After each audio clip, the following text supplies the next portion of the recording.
hoje, trocando em miúdos, recebe um dos personagens mais influentes da história recente da carne de qualidade no Brasil.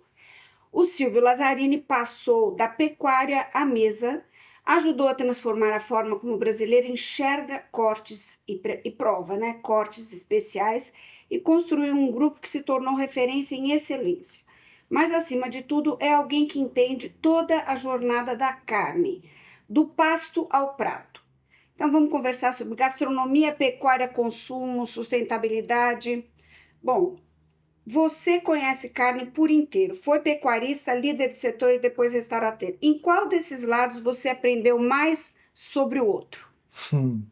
Uma pergunta inteligente e ao mesmo tempo difícil. Pois é. Né? Difícil. Eu acho que o maior desafio foi conhecer a pecuária, porque a minha família, originalmente, ela veio da Itália para serem colonos do café. Depois viraram fazendeiros de café e tudo. Mas eu ouvia sempre do meu avô, do meu pai, dos tios, que no café, se você tinha 8 anos para ficar rico e 9 anos para ficar pobre, que era o ciclo do café, etc. Eles produziam café de excepcional qualidade, tudo para exportação, esse negócio todo. Em que região que era isso? Ribeirão Preto, na região de Ribeirão Preto, Altinópolis, Cajuru, Serrana, principalmente Altinópolis, Batatais. E o grande desafio que eu encontrei foi na pecuária, porque eu tinha um grande amigo que era avicultor e pecuarista. E depois eu fui conhecer o Orostrato Olavo Barbosa. Foi do Leite Fazenda. Nome bonito ele tem, né? Do Leite Fazenda. E a alta produtividade do leite que ele trabalhava, eu via aquelas vacas holandesas produzindo tanto, falei, não, isso aqui não é Brasil.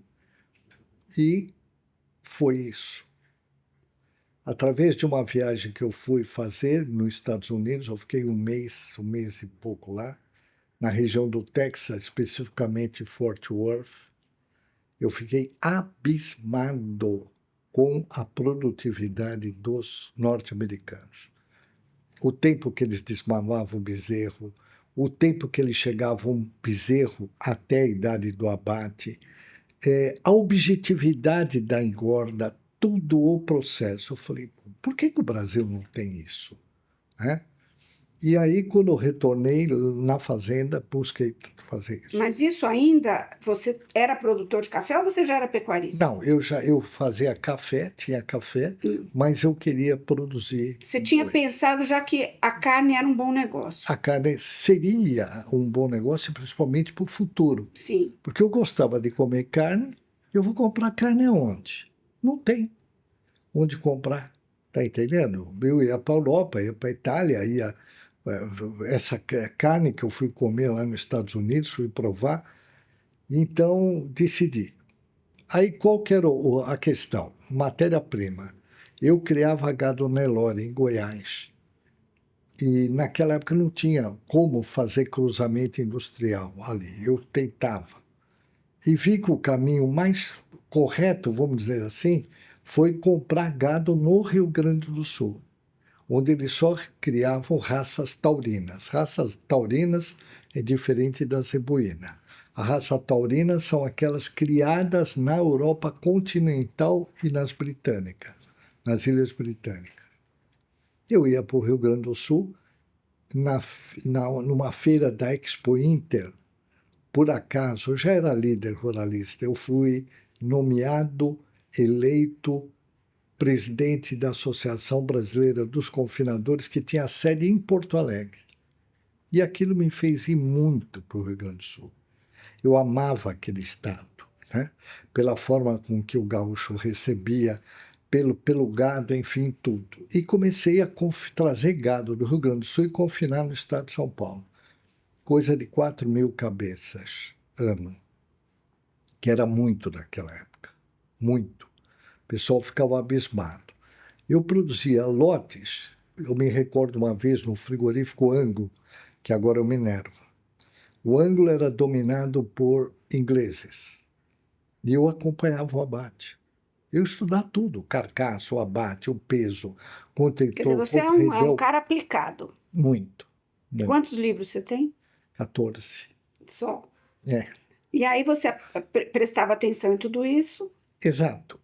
E teve uma época que o Mr. Raymond, em inglês, falando com aquele sotaque britânico característico dele, Lazzarini, que gado maravilhoso! Vou exportar tudo para a Suíça. Falei, Mr. Raymond, tem cabimento? O senhor não me pagar um centavo a mais por um gado desse? Lazzarini, você tem razão. Vamos pagar 10% a mais da arroba. Seu gado? Do meu gado. Eu tenho convicção que eu fui o primeiro produtor brasileiro a receber um prêmio pela arroba produzida. Pela qualidade Pela qualidade, é. E aí começou vários jornalistas do Agrofolha, né? Luiz Américo, do Globo Rural, Benê Cavecchini. Benê se tornou um grande, grande amigo. A esposa do Luiz Américo, que trabalhava também na parte... O nosso Luiz Américo do Pão? Isso, Luiz Américo do Pão. Ele tinha feito agro. Tinha feito sim. A esposa dele trabalhava no Globo Rural e vivia me entrevistando. Eu dava opinião sobre o mercado e aí comecei a levantar essa questão. Por que a gente não vai levantar essa bandeira de produzir gado de grande qualidade no Brasil? E coincidiu que teve o Plano Real, que aí eu acho que mudou, começou a mudar tudo na pecuária. Por quê?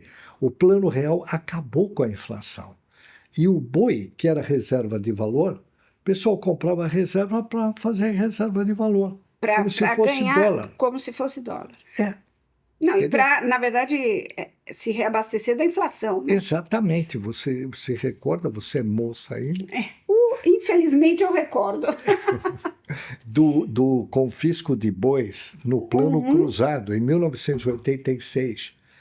Né? Aquela barbaridade e tal. Então, o Plano Real do presidente... O público amou, né? Porque achou que estava realmente tomando uma atitude. Mas aí o boi explodiu de preço. Não tinha. O problema é oferta e demanda.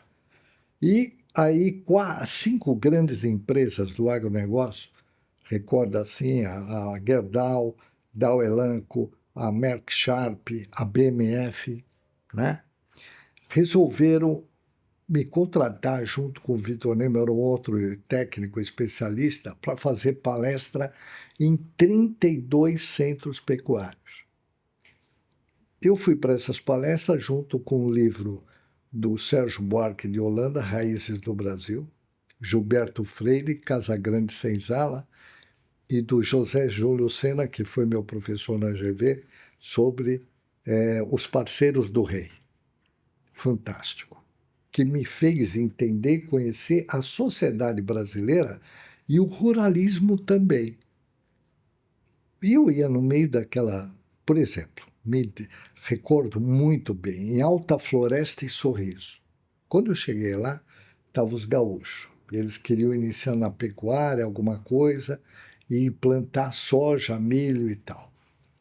Eu olhei aquilo, eu viajei 7 horas de avião de Corumbá até Alta Floresta. Alta Floresta. Que pertinho não é, né? Não, uma extensão enorme. E aí dava palestra, dizia, fazia, pessoal, acabou a inflação, acabou a moeda de valor no bezerro, vamos investir em qualidade, nós podemos superar isso em qualidade, valorização e tudo mais. Foi excepcional. E também o ministro Pratini de Moraes, da Agricultura, me nomeou para ser representante brasileiro numa reunião do Mercosul de técnicos, para fazer políticas de pecuária para o terceiro milênio. Quando eu fui para a Argentina, eu olhei aquilo, Echeverri é um centro produtor de... Falei, meu Deus, que loucura que é essa Argentina. Deus não é brasileiro, é argentino, não pode ser. E você, no começo do seu negócio, você falava que não existia carne brasileira, era só Argentina. Sim. No seu negócio, no Varanda, você usava... No Varanda, eu fundei o Varanda em 96. E era só carne argentina? Argentina, Uruguai e norte-americana. 90% aproximadamente eram carnes importadas, o nosso cardápio. Por isso é que eu criei, naquela época, as 3 páginas que persistem até hoje. Cortes argentinos, brasileiros e norte-americanos. O estilo, né? O De Uruguai fazer... você abriu mão. Não, mas o Uruguai também É importava. Argentina e Uruguai. Era, mas Não, você diz hoje ainda. sim, sim, né? Então, aí eu vou chegar lá para te mostrar o que impressionante isso. E essa fundamentação lá na Argentina, mostrando, eu virei para o técnico Juan. Juan, essa leguminosa aqui está errado, não pode ser tão rica, tão proteica assim.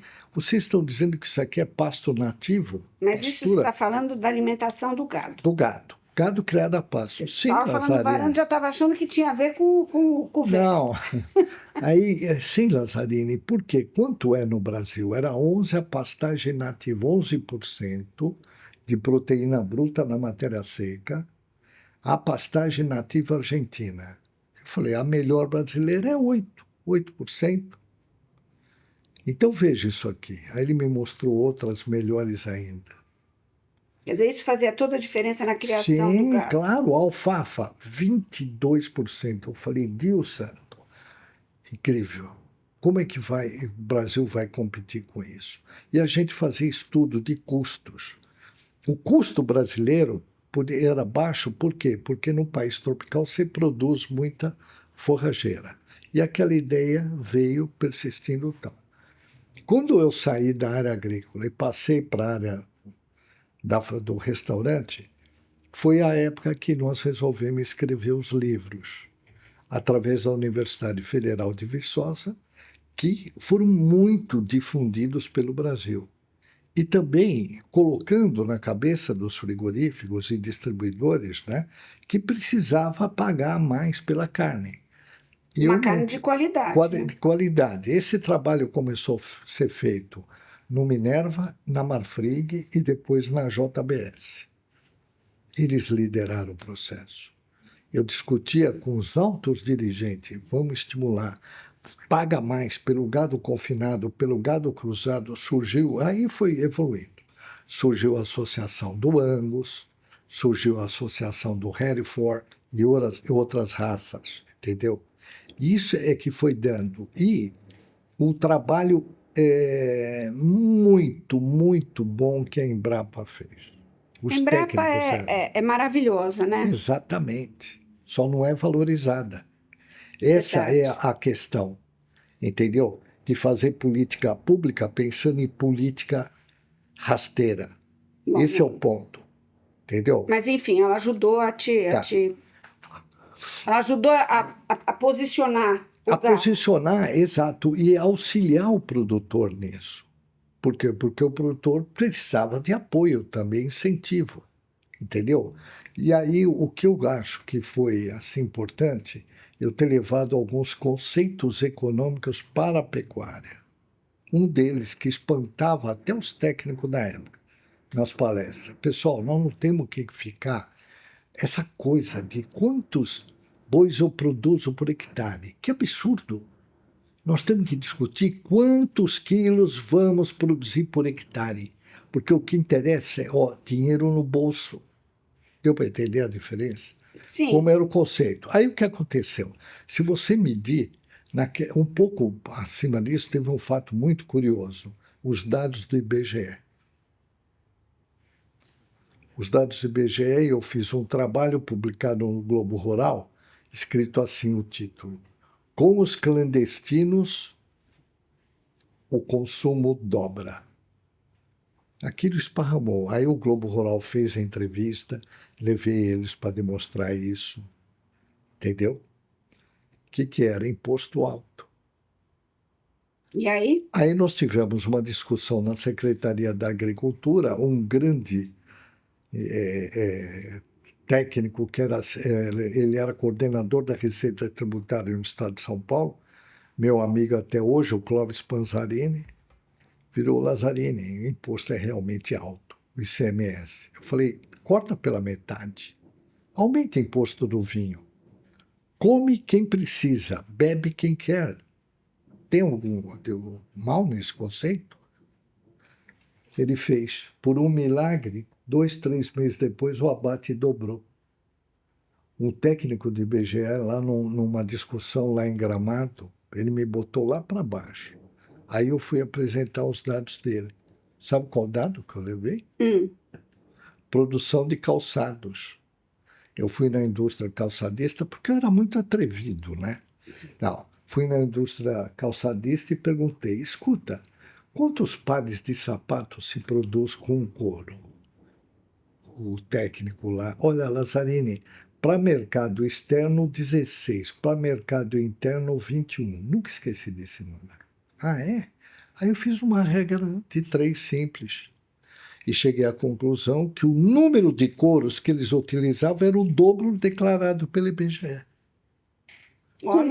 Como não existe o milagre de um boi produzir 2 couros, era evidente que tinha sonegação. E abate clandestino, né? Aquilo foi uma barbaridade. Repercutiu na Folha, no Estadão, nos outros. E aí? E aí eles reduziram o imposto, a carga tributária, e o milagre começou a aparecer. E começou a crescer as grandes indústrias frigoríficas. Por quê? Porque elas começaram a competir. Como é que você vai competir com o sonegador? Não dá. Não dá, não tem como. E aí começou a aparecer a verdade, apareceu a Marfrig, a JBS, entendeu ou não? Entendi. E outros, a Marfrig sempre preocupada com qualidade, o Minerva também, né, de imprimir isso, eles começaram a valorizar. E o produtor começou a entender, nossa, então eu posso produzir mais carne por hectare? Pode, claro. E houve incentivo de você fazer o manejo da cria, da recria e da engorda confinada, como é feito nos Estados Unidos. Agora, indo um pouco para o consumidor final. Quer dizer, você foi um dos caras que fez o brasileiro comer, entender melhor a carne, né? Como é que foi essa revolução? Quando chegou no Varanda? O Varanda foi um dos primeiros a Sim. trabalhar isso. Como é que foi? Então, a gente tem que voltar ao plano real. De novo? De novo, pelo seguinte, porque o dólar foi fixado, $1, R$1. A possibilidade de importar carne argentina fez o brasileiro conhecer carne de qualidade, fazer referência. Aí ele conheceu o bife de chouriço, conheceu o bife ancho e começaram a desbancar um pouco a picanha, que tinha começado lá no rodeio. Aí. Era, exatamente, no rodeio. Exatamente, o grande Roberto, entendeu? Roberto Macedo, grande, que ele colocou primeiro o bife de tira e tudo mais, né? A picanha quem inventou... Não existia o Varanda nessa época. Não existia. A picanha quem inventou foi um gaúcho de descendência italiana, que era presidente da Sadia na época. Bom, aí é outra história. Mas o que aconteceu? O brasileiro, com contato com as carnes importadas, começou a valorizar. E aí abriu a oportunidade do desenvolvimento do gado Angus, do gado, entendeu? Cruzado Hereford Angus, principalmente. E com isso, viram que o cruzamento Angus-Nelore produzia um meio-sangue de qualidade. Mas, acima de tudo, o que tinha que fazer? Abater o gado mais cedo e valorizar a novilha, que não se valorizava. E a novilha tinha uma carne de grande qualidade, tem ainda, entendeu? Isso começou a desenvolver. Posteriormente, 10 anos depois, começaram a entrar os cortes norte-americanos. Os cortes norte-americanos foram possíveis com a melhoria genética. Fazer animais mais puros e aí engordados. Hoje, por exemplo, nós temos um parceiro produtor que nos entrega animais de 540 quilos Angus, 3/4 Angus para cima, quase puro. Não dava para imaginar isso há 20, 30 anos atrás. Então, quer dizer, a indústria da carne foi revolucionária, mudou completamente. Muito. Agora, enquanto isso, quer dizer, existe na mesma medida uma patrulha, né? Um trabalho de todo ambientalistas e tudo mais contra a carne, contra o produtor de carne. Como que é esse jogo? O que você pode dizer para essas pessoas que se preocupam com o meio ambiente, com o pasto, com a plantação de soja e de milho para alimentar tantos bois, que destrói, por exemplo, o cerrado? Estou falando cerrado, mas como é que você, que é um homem que ama carne, que produz, e que vai falar também para todos que amam carne, porque quem ama carne também não quer destruir o planeta. Como é que faz? Então, é simples explicar. O que nós temos que fazer, que também eu fui um dos 18 conselheiros da Amazônia. Essas coisas eu não conto no livro, Tá aqui, ó, tá porque na hora. porque naquela época eu fui até ameaçado, sabe? Né? Que eu era contra a produção pecuária na Amazônia. O que nós temos que focar, e os ambientalistas têm, preservar a Amazônia. Mas e o Entendeu? cerrado? Não, mas aí que tá. O cerrado ele pode ser melhorado. De que forma? Quando você produz pastagem de qualidade, a pastagem absorve o carbono de qualidade.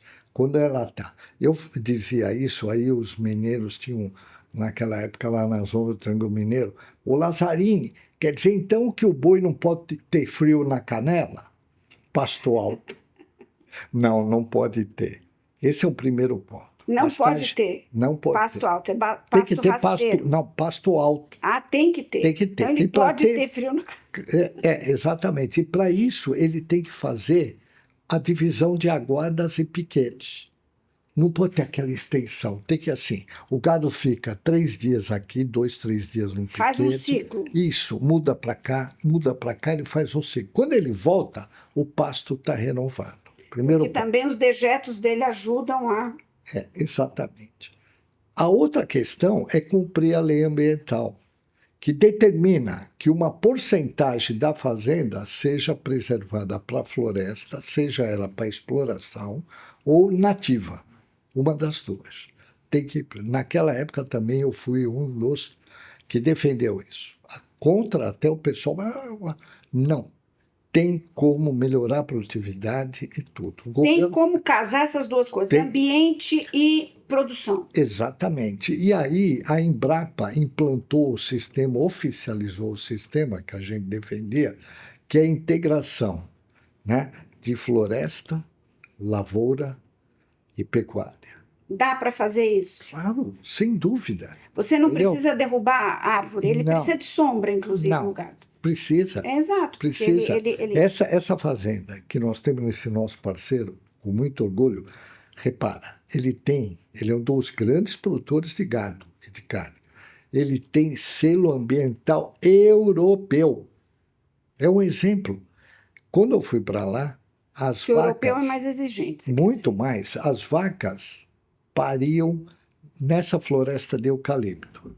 Nessa floresta, os técnicos colocavam o coxo para ela se alimentar. Aí o bezerro tomava o colostro, né? E aí depois ia para outro segmento, que era o confinamento. No confinamento, ela tinha a alimentação dela, o bezerro tomando leite, bebendo leite, desmamando, ia ser engordado. Onde que tem pastagem aí? Não tem. Entendeu? Não tem. Esse é o ponto. Né? Nós temos que fazer a política, que é muito importante para o Brasil demonstrar para o mundo, olhe para a gente. A gente sabe fazer. A gente sabe fazer. Tem um programa de crédito de carbono, sabe fazer. E tem um programa também de gado carbono neutro, que tem que ser, que é exportado para a Europa, que vai para a China, aquele negócio todo. Entendeu? Agora, você costuma dizer que não basta produzir carne excepcional, tem que chegar no lugar certo. Isso. Essa cadeia já foi desenvolvida no Brasil? Essa cadeia toda? Já foi. E você fez parte disso também? Graças a Deus. Tem a Intermezzo, inclusive, né? Que é a sua empresa de carne. Exatamente. Eu dei o nome italiano Intermezzo, que significa, literalmente, intervalo. Intervalo do quê? Do produtor para o consumidor. A Intermezzo tem a obrigação de pegar o que tem de melhor na produção para oferecer para o produtor, com tudo, com sustentabilidade. Eu desafio quem quer que seja procurar um produto da Intermezzo que não tenha selo de carbono neutro. Isso também imprime responsabilidade do comerciante, a orientação do consumidor. Quais são Entendeu? algumas das exigências para você ter o carbono neutro? É a questão de preservação ambiental. Mas, assim, tem alguma exigência que você consegue dividir aqui com a gente? Sim, rápido. O primeiro, da propriedade, aquela porcentagem que é destinada à floresta. Tem uma porcentagem Tem da área que tem 25 a que ser... 30% tem que ser preservado para a floresta. Primeiro. Segundo, procedimentos de cultura. O que você faz? Eu cultivo frutas. Ah, muito bem. E você? Eu faço agricultura. Eu tiro duas, três, que é isso que o Brasil consegue fazer, produções por ano. Muito bom. O que mais? Aqui minhas pastagens são adubadas. Quando eu dizia nas palestras que pastagem tem que ser adubada, eu não sei como é que eu não recebi tomatada, ovo. Porque o Mas pessoal adubada da mesma maneira que uma beterraba? Sim, com fósforo.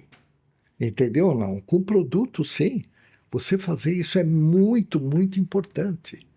Né? Isso para preservar a terra. Para preservar o a pasto. terra e o pasto também, entendeu ou não? Que é comprovado que o pasto cultivado ele também absorve carbono.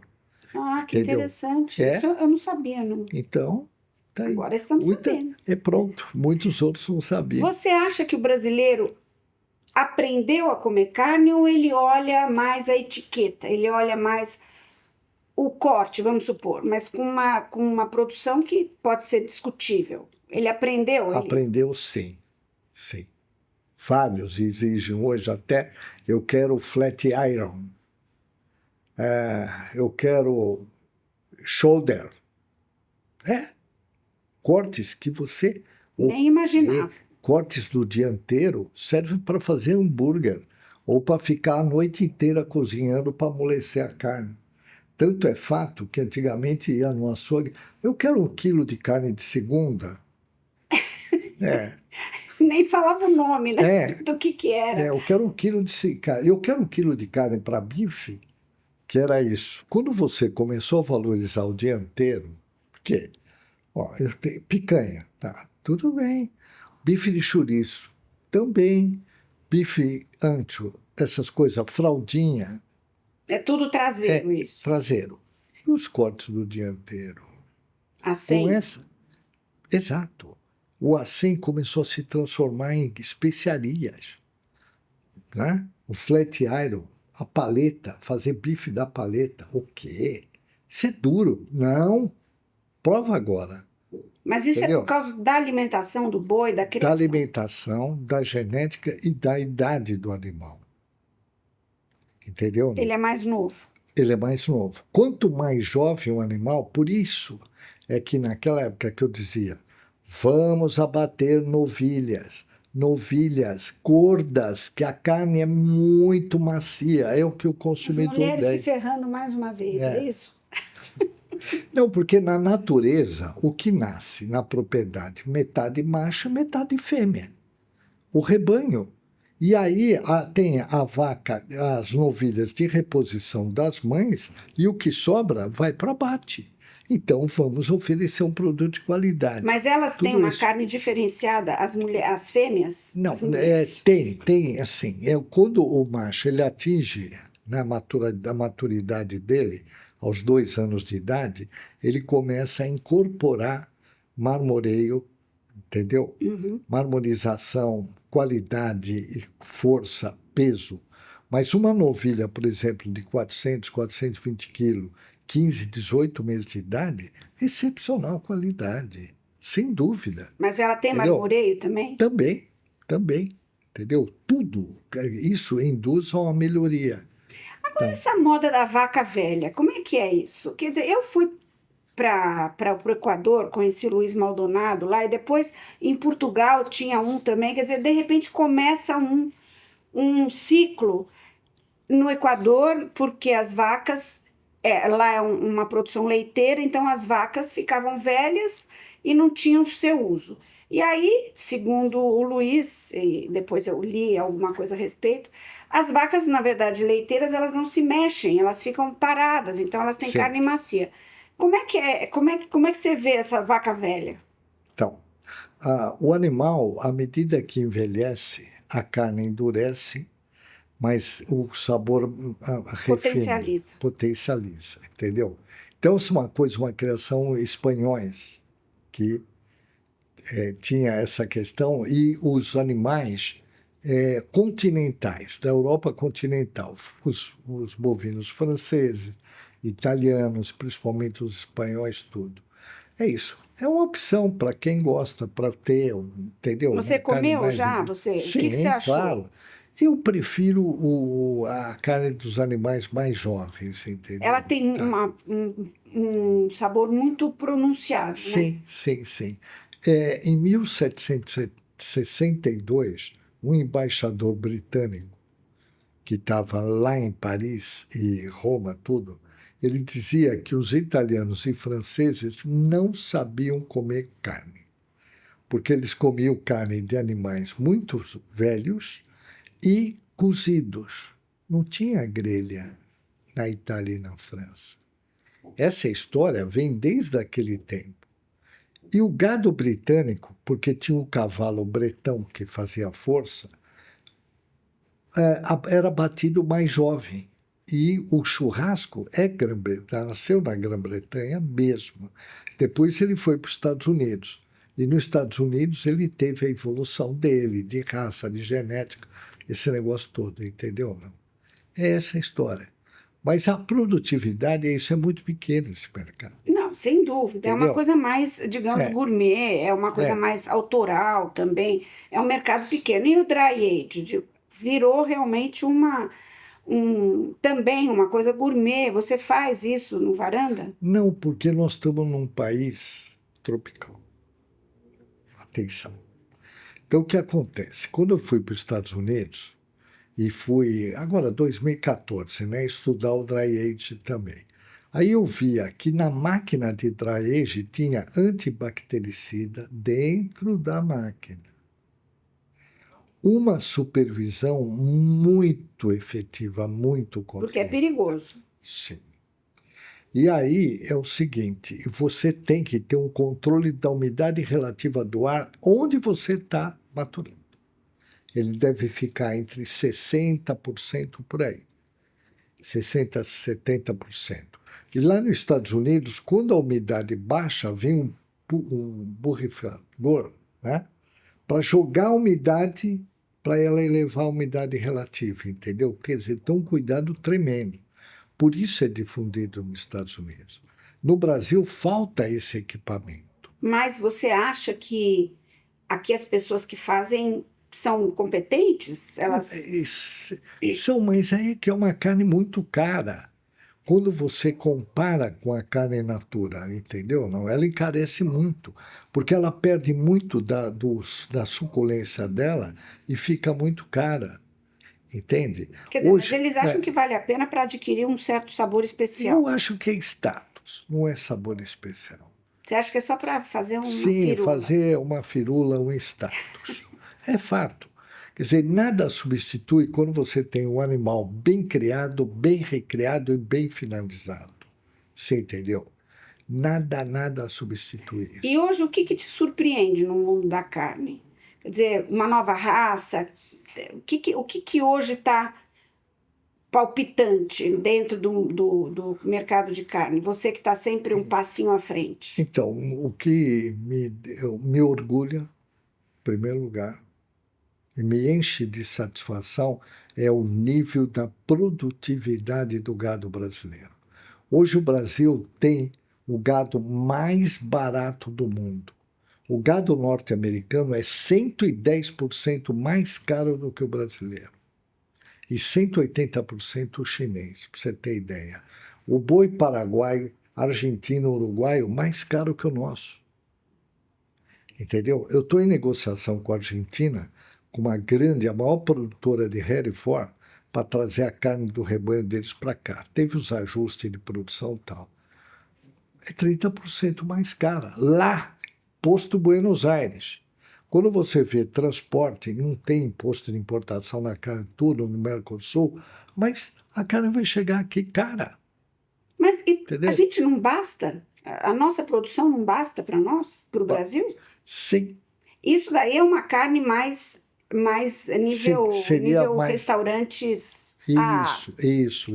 É para isso que você faz, para você ter algo diferente. Isso. Mas o Brasil se basta na produção de carne para a sua população. Muito. Mas mesmo assim é caro, né? Sim, mas veja bem, hoje o Brasil é o maior produtor de carne do mundo.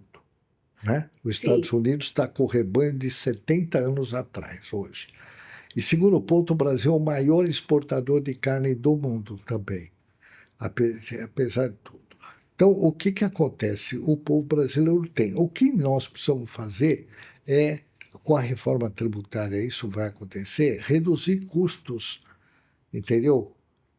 Custos, na produção. Isso, custos marginais. Entende?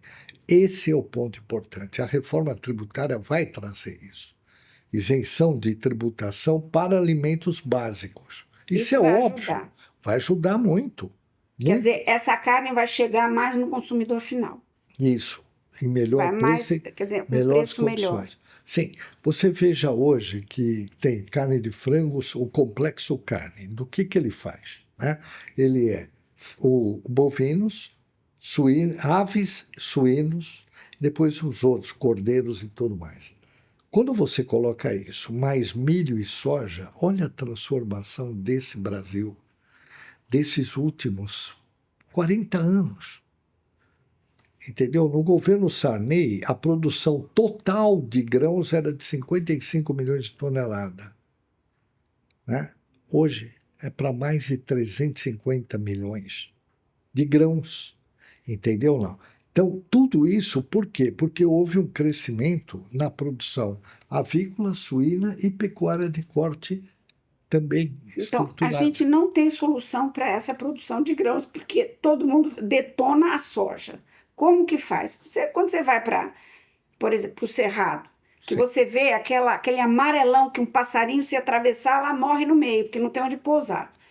Como que faz com essa paisagem, Silvio? Por quê? Porque se você for no Midwest norte-americano, a situação é a mesma. Mas aí a gente tem que incorporar Entendeu? isso para comer carne? Não Mas tem isso já teve o seu espaço, né? Dá o seu espaço para exportação, para crescimento e tudo, já é um espaço tomado.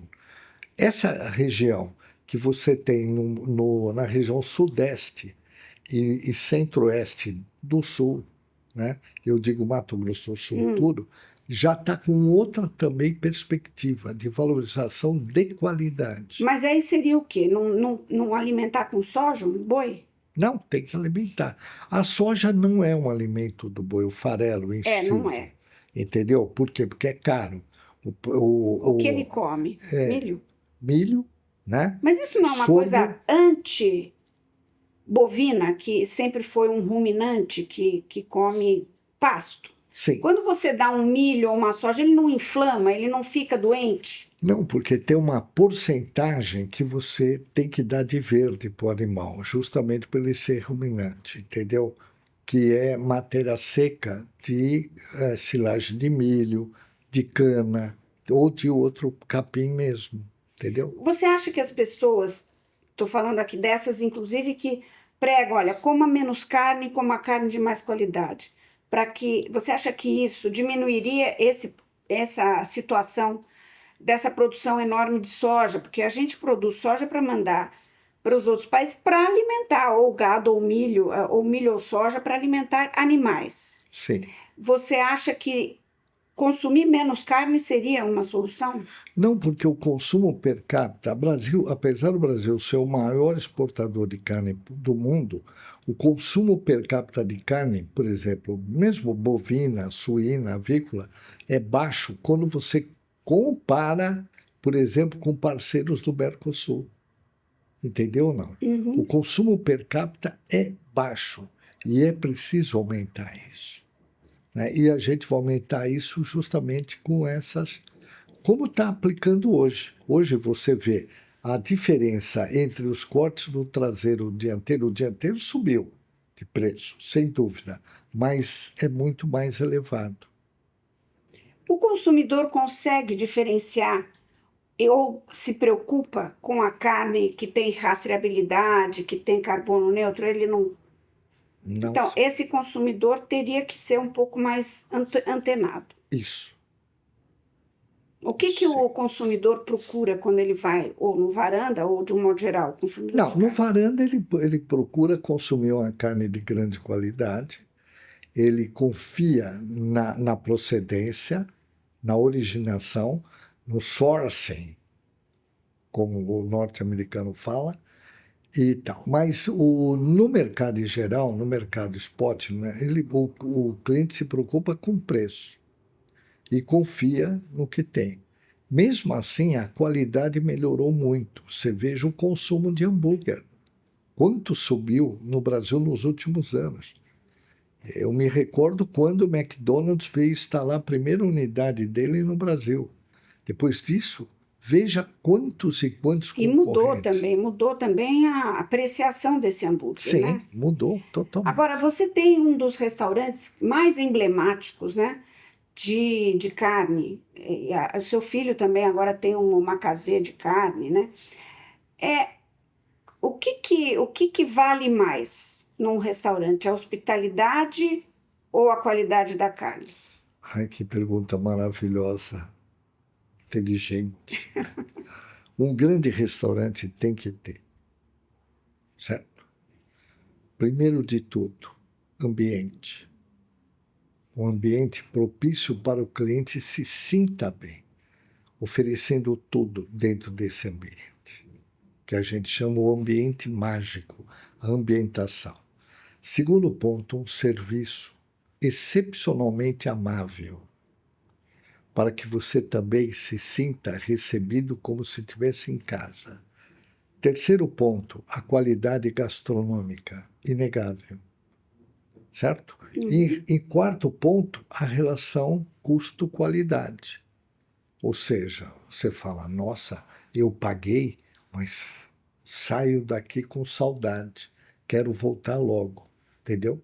Esse é o conceito que tem que ser relevado. E como você consegue, porque a hospitalidade, o serviço do varanda é realmente uma coisa notável, né? Muita gente pode aprender com isso. Então, conta pra gente como é que você faz o treinamento da sua brigada, da brigada do restaurante, como que é o sistema lá dentro para chegar nesse nível de excelência? Então, eu aprendi e me identifiquei com alguns italianos, restaurateurs, que você vai se recordar quando falar. Um Massimo Ferrari, Claro, certo? Do do máximo. restaurante. Máximo, quero o máximo. Ele recebia todo mundo. Ah, ele recebia. E ele, quando eu era lá, nem pensava, eu era pecuarista, nem pensava em ter restaurante. E na parte, Silvio, come stai? Andiamo. Um. O outro, Já sei quem você vai falar. quem? O do Tambui. É, né? Lá também. Exatamente. Esse é o outro, O querido, Giancarlo. Giancarlo Bola, né? Giancarlo Bolla. É. E tem um outro terceiro também, que era do outro restaurante aqui do Jardim América, esqueci o nome aqui, faleceu. Giovanni Bruno. Talvez. Giovanni Bruno também, todos eles estavam na frente do restaurante. Por quê? Porque faz parte da cultura do italiano receber gente. E aquilo foi muito dentro de mim, por quê? Porque minha mãe, ela recebia as colegas italianas, eu nasci na Moca, né? Me criei ali no Brasil. para que Dá aquele um beijo pro pessoal da Moca, que eles ficam bravos se a gente não fala que eles são o máximo. Ah, sim. Aqui é Moca, Belo. Juventus, vai, Sim, Juventus. vai, Juventus. Juve, vai. Então, dessa forma, que é carinhosa de receber, entendeu? E aí é o seguinte, lá no Varanda nós fazemos um treinamento, primeiro, capta moçada de centros comunitários também, dá oportunidade para essa moçada trabalhar meio período e estudar e se formar. Hoje, por exemplo, vários são aqueles. Nosso diretor financeiro tem 34 anos, 17 de Varanda. Começou como cominzinho, a estudar. Fez faculdade, fez Mackenzie, se formou, diretor financeiro. O gerente da divisão financeira, outro. Começou lá, tem 16, 17 anos de Varanda. E o Também. que você oferece Assim para vai. esses funcionários, que eles gostam tanto de trabalhar lá? Salário bom, atendimento de assistência médica. Pode falar o nome? Pode. Pode. A Mil, por exemplo. Vou pedir depois um cachê para eles. Eu também quero patrocínio. Patrocínio. E tudo isso, e a atenção para a família. Nós temos um cuidado de admitir, por exemplo, mulheres abandonadas mães. A proporção, hoje, no estado de São Paulo, 55% das mulheres conduzem os lares. É verdade, isso é verdade. Entendeu? Não. Então, elas estão lá. Vamos perguntar se elas querem mudar de emprego. Entendeu o negócio? O domingo do mês, toda aquela coisa relevante. E palestras permanentes, como se fosse um treinamento num time de futebol. E também um conceito que eu aprendi no futebol, já que nós estamos na época, de um dos maiores treinadores do Brasil, que era o Tele Santana, que ele dizia: um craque decide uma partida, mas somente o conjunto de uma equipe decide campeonato. É verdade. Deu para entender? Então, se você for no Varanda, você vê aquela moçada, todo mundo ligado. E eu digo para eles o conceito: vamos todo mundo, um por todos, todos por um, servir. Não deixa, a água não está lá e tal, e tudo. E convencimento. Todo mundo de olho. Todo mundo de olho. E convencimento. Por quê? Porque a gastronomia tem aquilo de você demonstrar. A senhora está preparada? Hoje o nosso chefe separou um corte espetacular, que vai acompanhando com isso aquilo, entendeu? Uma vez eu vendi uma feijoada para uma senhora que nunca havia comido uma feijoada. Você tem que ser bom vendedor também. É, bom vendedor, entendeu? Você tem que acreditar no que você está vendendo. Exatamente. Agora, qual o mito que o brasileiro acredita sobre carne? Existem mitos que o brasileiro sustenta? Antigamente tinha maiores, né? Hoje eu não vejo tanto isso, não. Que era aquela coisa do carne de segunda, por exemplo, né? Isso. Certo? Ele já aceita que o acém realmente e a paleta são bons? Sim, aceita. E pede. Tem isso. Pede, exige. Eu peço, por exemplo. Pede, exige. Existe um corte absolutamente subestimado? Subestimado? Tem. Qual? Peixinho. Ah, o peixinho. O que é o peixinho? Peixinho é um corte também do dianteiro, né? Redondo. Que ele dá um extracoto, uma carne cozida, temperada, excepcional, que eu como. Mas é o quê? Carne de panela, é isso? Sim. Entendeu? Não, você come? Eu também adoro carne de com panela. molho, aquilo, tal. Aquele molho ferrugem. Exatamente. Maravilhoso. Por exemplo, outro músculo traseiro, entendeu? Que você cozinhando, você faz carne louca, você faz carne para salada. Ah, para salada? Sim. Faz. Pica a carne e mistura com alface, com almeirão, com aquilo todo.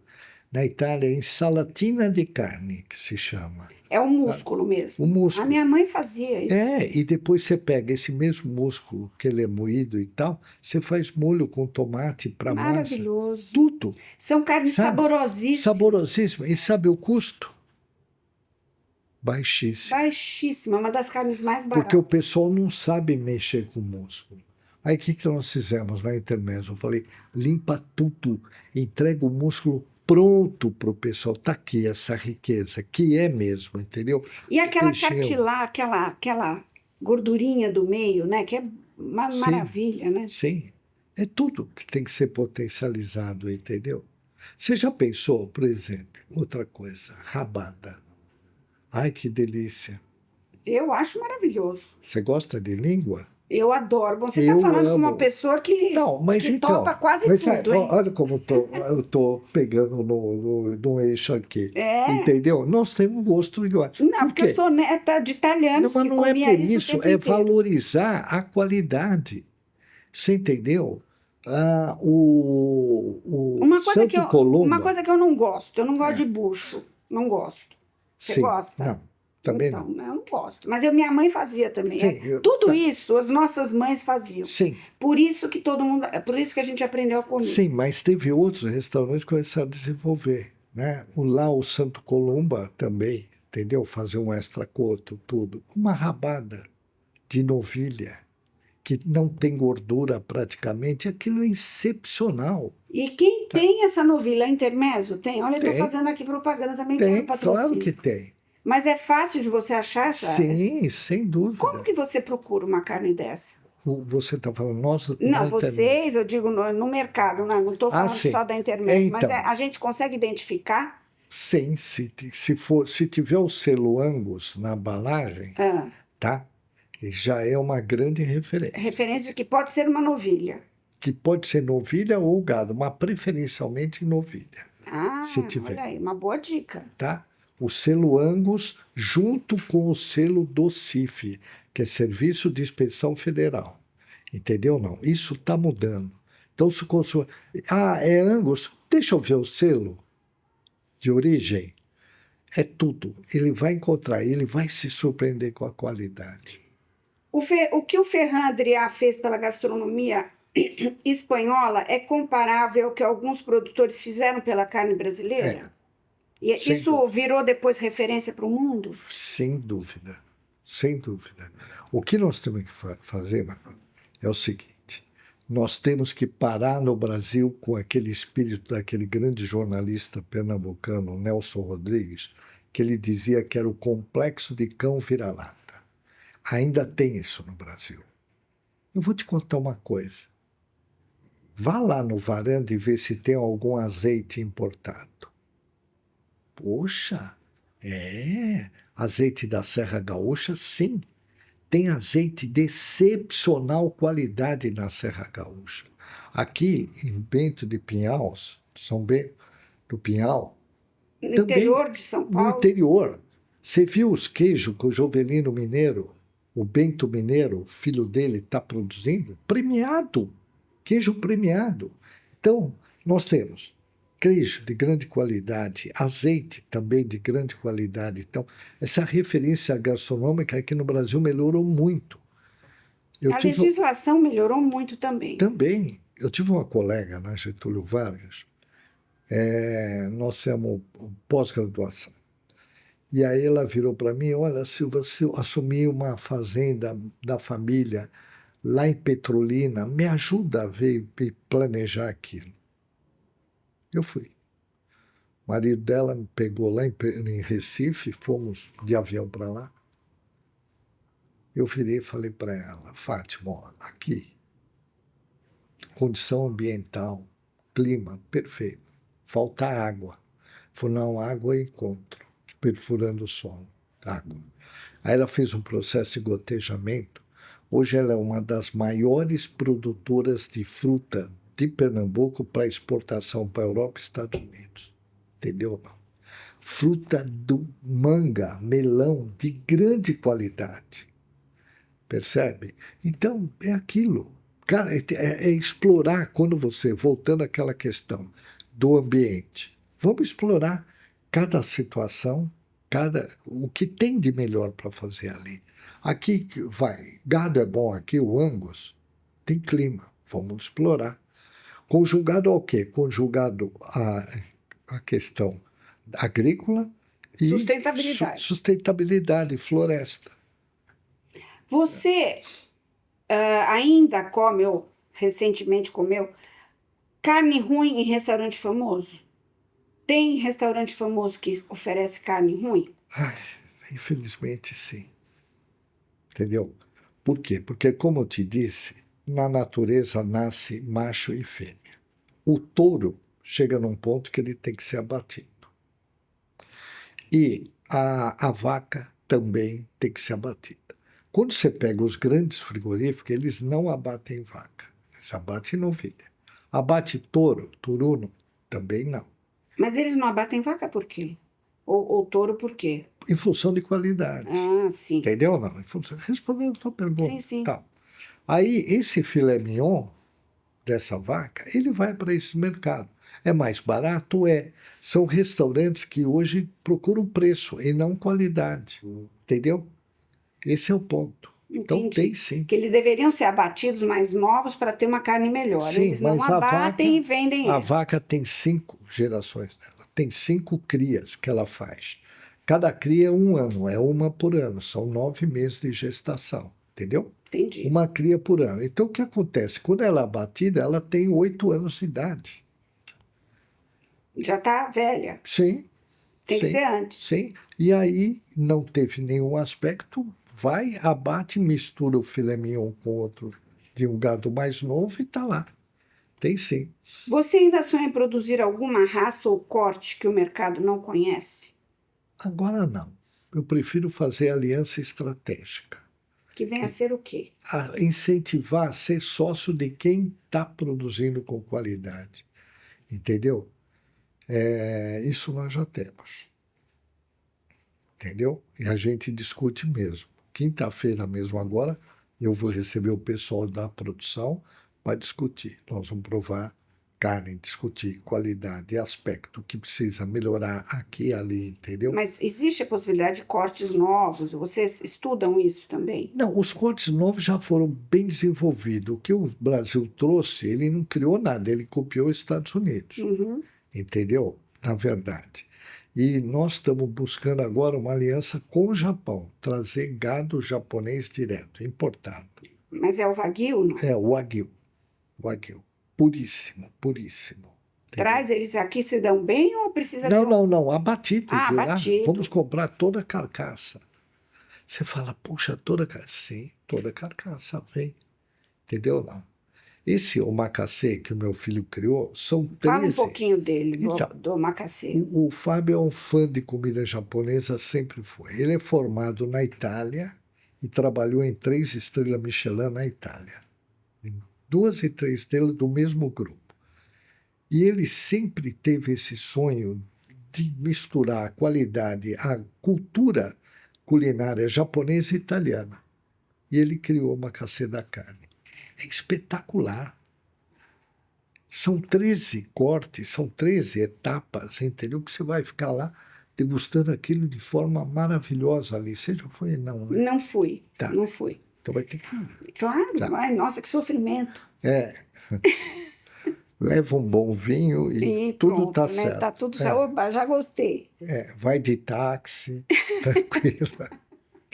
Então, o Fábio ficou 25 dias no Japão, fazendo quase que um estágio lá, e ele trouxe essa ideia e lançou o omakase. Quer dizer, o omakase, na verdade, é o formato, né, do balcão com o Isso. chefe no centro. Isso. Eu estou falando isso porque já falei omakase e teve uma discussão enorme. Ah, não é japonês? Não, na verdade, é o formato. Então, ele pode fazer com carnes.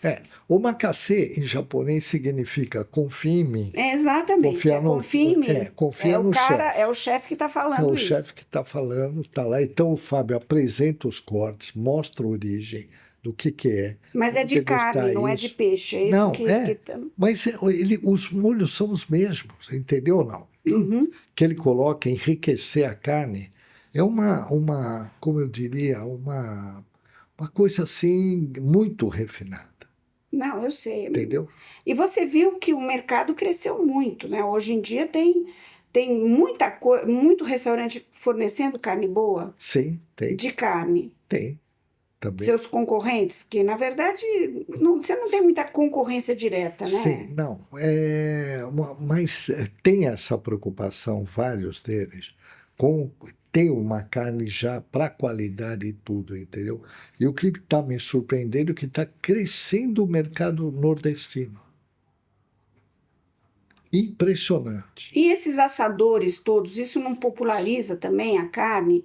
Ah, esses eventos que eles fazem, Sim, isso é uma coisa que ajuda. você gosta? Sim, Você aprova? aprovo, sem dúvida.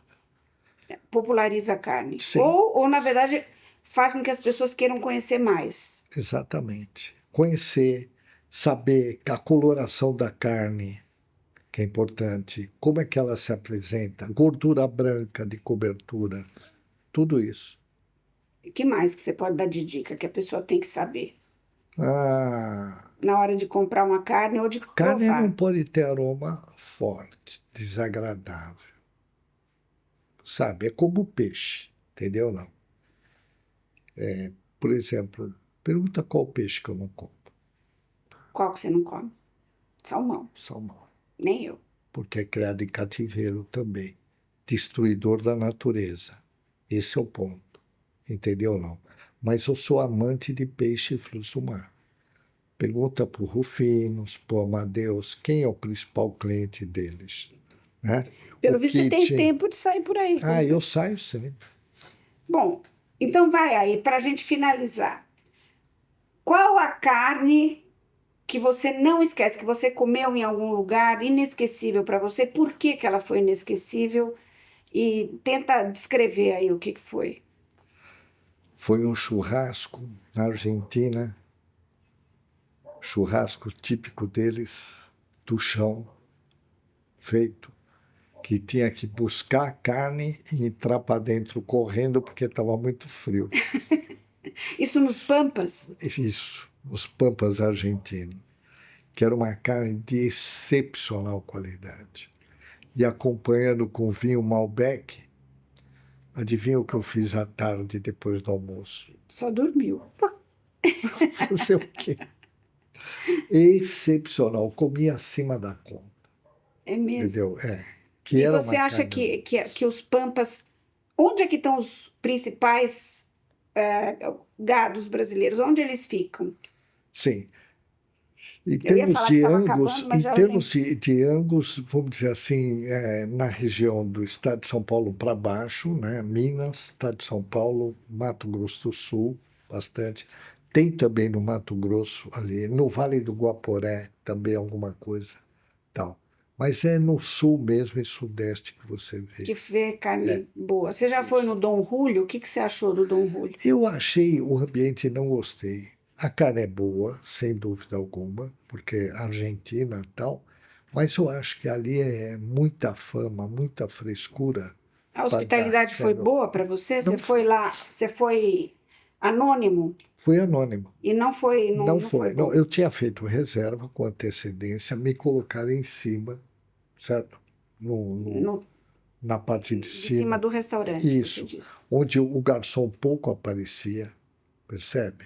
Então, eu acho que não fez jus à fama. E essas listas e tudo, quer dizer, você acha isso que às vezes não orienta bem o consumidor? Sim, acho. Entendeu? Mudou bastante isso, né?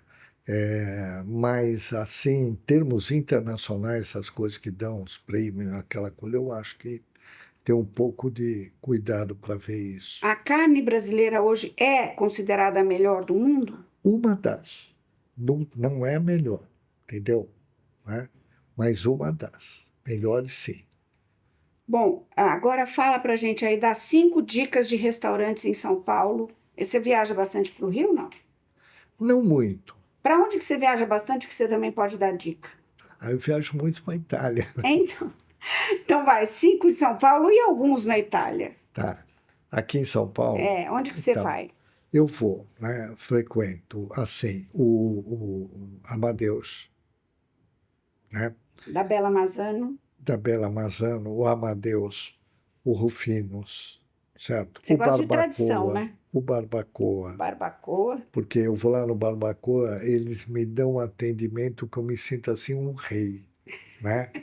Começa pela Stephanie na recepção, o mineiro, que eu brinco, que é o que me atende, e eu vou comer o cordeiro, que eu gosto muito, de carne cordeira, paleta, né? Essas coisas todas.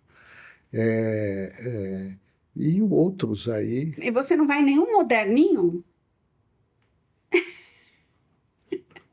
Você não vai em nenhum estrelado ou desses mais modernos, com uma Sim, comida mais que é um o mix? pique, Você vai no certo? pique. Pique.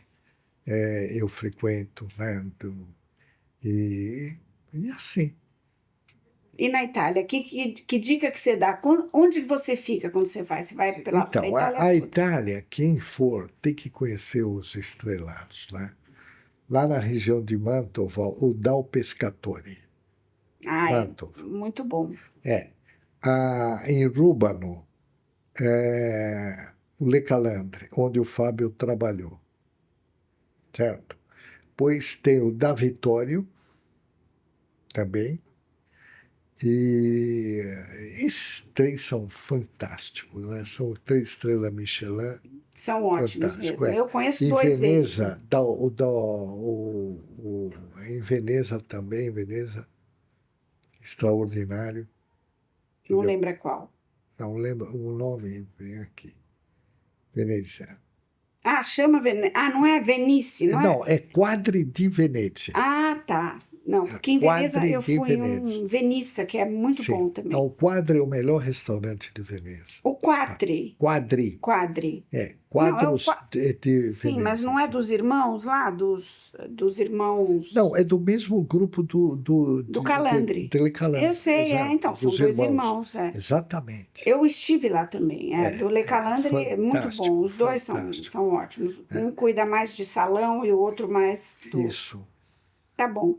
Bom, muito obrigada, Eu então... que agradeço a Foi ótimo o oportunidade. nosso papo. Espero que as pessoas tenham aprendido um pouco mais sobre carne, né? Tá bom. E valorizando a carne brasileira, Exatamente. que é isso que você propõe aqui. Sim, valorizar tudo. Só um detalhe para finalizar. Eu recebi um grupo de 5 norte-americanos lá no Varanda JK. Aí me chamaram. Essa carne é brasileira? Sim, senhora, é brasileira. Mas não é possível. Eu falei, por quê? O senhor quer que eu comece a falar português para o senhor ver que o senhor está no Brasil? Entendeu? Eu levei a peça para eles verem. Tiraram foto. Você entendeu? Que espetáculo, que tudo é isso. E da onde veio essa carne? Veio do nosso produtor. Você Aqui. tem um grupo de produtores para a Intermezzo? Isso, o principal deles está lá no norte de Minas, é o Cara Preta, né? Depois nós temos no Rio Grande do Sul, e também no norte do Paraná, o oeste do Paraná, ali na região de Toledo, Maringá, tudo. E aqui em São Paulo. Agora, essas carnes, a cara preta, por exemplo, que você encontra no mercado, o que você tem de diferente dela? O que Porque a é Intermezzo tem? específico para a gente, né? Nós temos um contrato com eles que eles têm que abater o gado deles 3/4 Angus no mínimo. Entendeu? Sim, Isso. entendi. E ele, no caso, o que a gente vê no mercado deles não é isso exatamente. Pode ser meio sangue, pode ser 3/4 também. Mas só entendeu? isso você exige? Eu exijo um tempo de confinamento, um tempo de acabamento e tá. uma nutrição controlada. Para isso, eu pago mais para ele, entendeu? Nós temos um contrato garantido o ano inteiro de preço, então ele, produtor, não se preocupa com flutuação. Ele recebe aquilo e ponto final. Quantas toneladas de carne você usa no varanda? Você tem 2 varandas. No varanda é em torno de 3,5 toneladas. Você tem movimento todos os dias? Todos os dias. O varanda grill o primeiro, qual a rua? Mena Esqueci. Barreto. Do Mena Barreto? Isso. Você abre todos os dias? Todos os dias, só fecha domingo à noite. E o do shopping abre domingo à noite? Abre domingo à noite, todos os dias. Sempre. E você está lá sempre? Tô. Faço Você questão. acha que o olho do dono é que engorda o boi? E agrada os clientes. Convence a comer feijoada. lá no JK eu brinco muito também. Eu botei um LED que apresenta os mares do Brasil. Aí eu brinco. O senhor quer uma mesa com vista para 2 mares? Sim. Então venha. Aí o mar é esse aqui, da LED. E o outro é o Marginal Pinheiros. E Que eles faz. gostam, né? Todos gostam, amam, amam. Eles. Obrigada, Obrigado a você pela Silvio. oportunidade. Muito bom te receber Prazer. aqui. Prazer meu. Até a próxima, gente.